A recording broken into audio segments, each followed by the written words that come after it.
Assalamualaikum warahmatullahi wabarakatuh. Alhamdulillahil qail, ya ayyuhallazina amanu la ta'kulu amwalakum bainakum bil batil illa an takuna tijaratan an taradin minkum. Asyhadu an la ilaha illallah wa asyhadu anna Muhammad Rasulullah.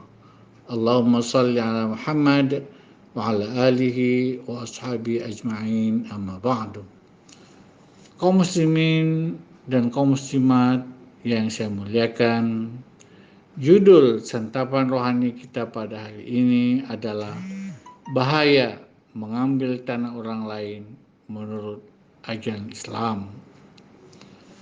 Kaum muslimin dan kaum muslimat yang dirahmati Allah, Allah Subhanahu wa taala telah menyediakan fasilitas kepada hambanya di dunia ini berupa laut dan daratan, dan sebagian besar umat manusia hidup di daratan ataupun apa yang kita sebut dengan lahan atau tanah.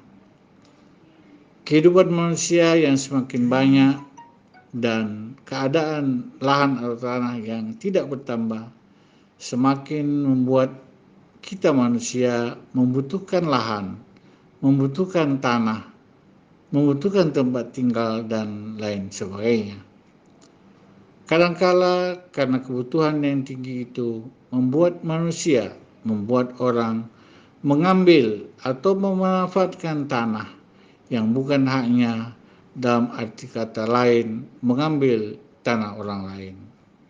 Dan sesungguhnya hal ini sangat berbahaya bagi manusia, dan inilah yang disampaikan oleh Nabi kita Muhammad SAW dalam sabda-sabdanya, dalam nasihat-nasihatnya, agar kita menjaga diri daripada mengambil dan memanfaatkan tanah yang bukan hak kita. Kaum muslimin yang saya muliakan, beberapa hadis saya sampaikan sebagai berikut. A'udzubillahi minasyaitonirrajim.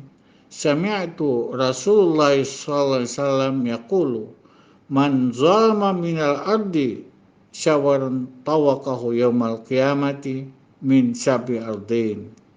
Barang siapa mengambil sejengkal tanah yang bukan haknya, dia akan dihimpit oleh 7 lapis tanah nanti pada hari kiamat.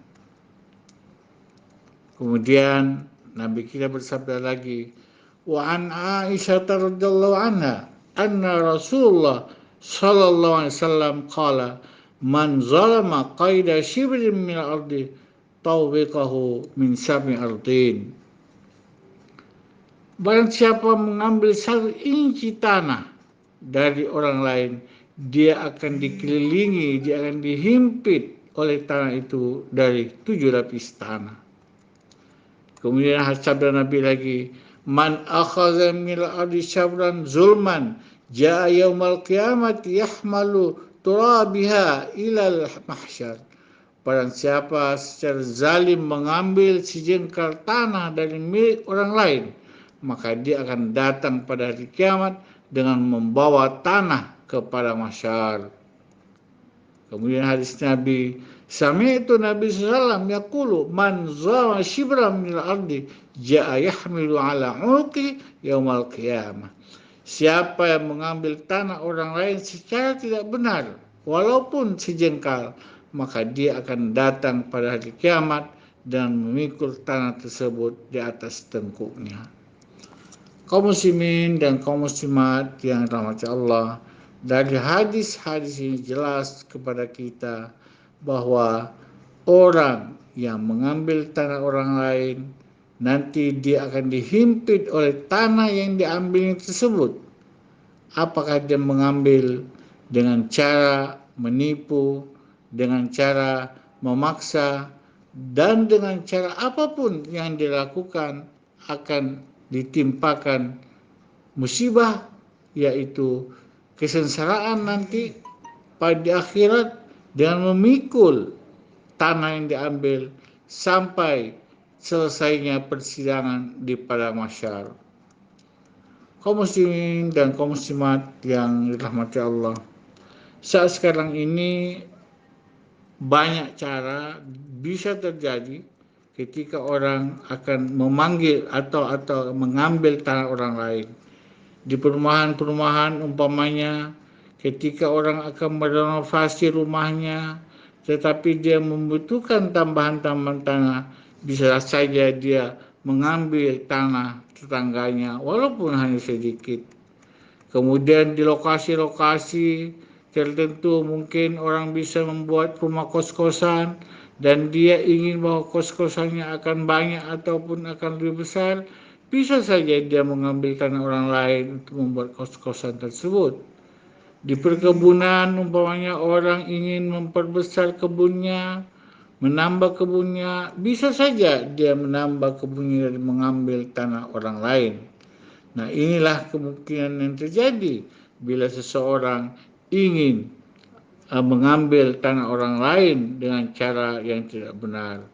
Dan tadi kita sudah bacakan hadis-hadis Nabi yang menyatakan bahwa orang yang mengambil tanah orang lain meskipun hanya sejengkal, maka dia akan mempertanggungjawabkan dengan memikul 7 lapis tanah dari apa yang dia ambil tersebut.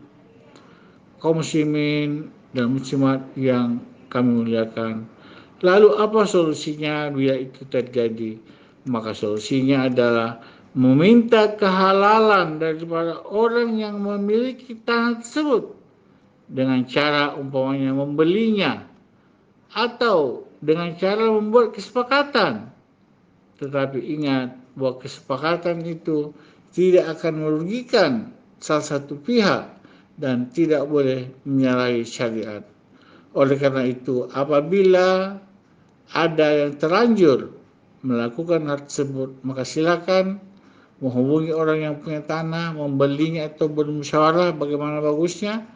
Dan apabila ini belum terjadi, maka jauhkanlah diri kita daripada mengambil hak orang lain, terutama dalam bentuk tanah atau lokasi. Bapak dan Ibu sekalian yang saya hormati, demikianlah pesan-pesan agama pada hari ini sebagai meneruskan risalah Nabi kita Muhammad sallallahu alaihi wasallam. Mohon maaf dan terima kasih. Assalamualaikum warahmatullahi wabarakatuh.